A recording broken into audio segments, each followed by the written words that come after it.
जरा सोचें, Dubai air show का मौका, भारत का फख्र, तेजस लड़ाका तैयारा, और फिर वो आसमान से जमीन पर आ गिरा। लेकिन सवाल ये है कि क्या ये सिर्फ एक हादसा था या एक ऐसी तबाही जिसे होना ही था? आइए इस पूरी कहानी की गहराई में चलते हैं। वहां मौजूद हजारों लोगों के लिए भारत की एरोस्पेस की ताकत का वो मुजाहिरा देखते ही देखते एक खौफनाक सान्हे में बदल गया। तो असल सवाल यही है, क्या ये बस एक इत्तेफाकी हादसा था या एक ऐसे मसले का नतीजा जो 40 साल से पक रहा था? इसका जवाब इतना सीधा नहीं है, इसकी कई परतें हैं और हम एक एक करके इन सबको देखेंगे। तो सबसे पहले चलते हैं उस दिन पर जब ये सब कुछ हुआ। मकाम था दुबई एयर शो, जो एविएशन की दुनिया के सबसे बड़े इवेंट्स में से एक है। समझें कि ये कोई आम परवाज नहीं थी, ये एक बहुत बड़ा स्टेज था। पूरी दुनिया की नज़रें लगी हुई थीं। बड़े बड़े फौजी कमांडर, माहिरीन सब ये देखने आए थे कि भारत ने क्या कमाल किया है। तेजस के लिए ये खुद को साबित करने का लम्हा था, लेकिन फिर सब कुछ बहुत बुरी तरह गलत हो गया। तो ये क्यों कहा जा रहा है कि यह हादसा नागुज़ीर था? इस दलील को समझने के लिए हमें तेजस प्रोग्राम की 40 साला मुश्किल तारीख में झांकना होगा। ये टाइमलाइन ही असल कहानी बयान करती है। एक प्रोग्राम जो 1985 में शुरू हुआ, उसे फ़ज़ाइया का हिस्सा बनने में 31 साल लग गए, यानी 2016 तक। ये एक ऐसा डेवलपमेंट साइकिल था जिसमें बस ताख़ीर और तब्दीलियां ही होती रहीं। तो इतने लंबे अरसे का नतीजा क्या निकला? एक ऐसा तैयारा जो समझौतों पर बना था। हादसे से बहुत पहले ही इसमें बेशुमार मैन्युफैक्चरिंग और क्वालिटी के मसाइल की निशानदेही हो चुकी थी, जैसे कि पैनल्स का ठीक से ना जुड़ना या ईंधन का लीक होना। ये कोई छोटी बातें नहीं थी। तो तज्ज़िये के मुताबिक असल मसला इंजीनियरिंग की हकीकत और सियासी ख्वाहिशात के दरमियान एक बहुत बड़ा फ़र्क था। अच्छा, तो इन बड़े सिस्टमैटिक मसाइल से हटकर अब ज़रा परवाज़ के इन आखिरी नाजुक लम्हों पर आते हैं और इसमें इंसानी अंसर के किरदार को देखते हैं। तहकीकात में एक ख़ास फ़िज़ाई करतब पर शक किया जा रहा है जिसे आउटसाइड टर्न कहते हैं। इस करतब के दौरान पायलट पर जो क़ुव्वत लगती है उसे कहते हैं नेगेटिव जी फोर्स, और ये इंसानी जिस्म के लिए बहुत ज़्यादा ख़तरनाक साबित हो सकती है। अच्छा, तो यहाँ ये समझना बहुत ज़रूरी है कि इन दोनों में फ़र्क क्या है।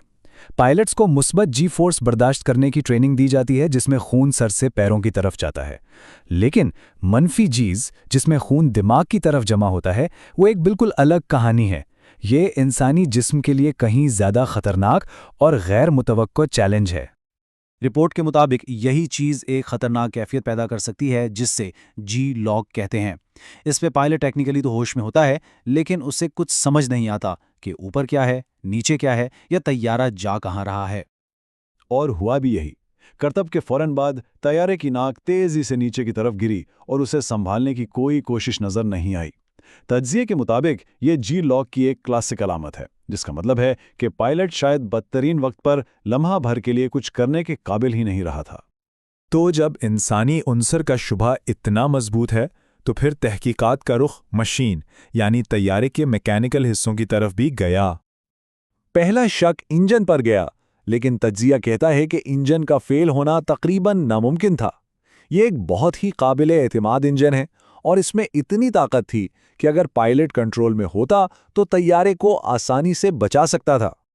दूसरा शक था फ्लाई बाय वायर सिस्टम पर, यानी तैयारे के डिजिटल नर्वस सिस्टम पर। हालांकि इस सिस्टम को बहुत ज्यादा पुख्ता नहीं समझा जाता, लेकिन इसका ऐन इसी लम्हे मुकम्मल तौर पर फेल हो जाना भी बहुत ही गैर इम्कानी लगता है। तो ये टेबल पूरी कहानी का खुलासा है। कोई एक चीज़ वजह नहीं थी, बल्कि ये एक पायलट का एक ऐसे तैयारे में अपनी हुदूद से आगे जाना था जिसमें पहले से ही बहुत सी खामियां मौजूद थी।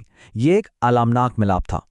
ये हादसा सिर्फ एक तैयारे और पायलट का नुकसान नहीं था, इसने तेजस प्रोग्राम के पूरे मुस्तकबिल पर एक बहुत बड़ा सवालिया निशान लगा दिया। असल बात यह है कि इस एक वाक़े ने तेजस को आलमी मार्केट में एक काबिले भरोसा तैयारी के तौर पर पेश करने की बरसों की मेहनत को खतरे में डाल दिया है। और जब तैयारे का सबसे बड़ा सारिफ यानी भारतीय फ़ज़ाइया का सरबराह खुद ये कहे, तो उससे अंदाज़ा लगाया जा सकता है कि प्रोग्राम को कितने गहरे चैलेंजेस का सामना है। आखिर में तज्ज़िया इसी बात पर ख़त्म होता है कि तेजस का मुस्तकबिल अब इस पर मुनहसर है कि आया इस हादसे से कोई सबक सीखा जाता है या नहीं। क्या 40 साल पुराने इस प्रोग्राम में कोई बुनियादी तब्दीली आएगी? पूरी दुनिया की नज़रें भारत पर हैं, और सबसे बढ़कर इस पायलट का ख़ानदान जिसने अपनी जान दी, वो सच जानने का हक रखता है।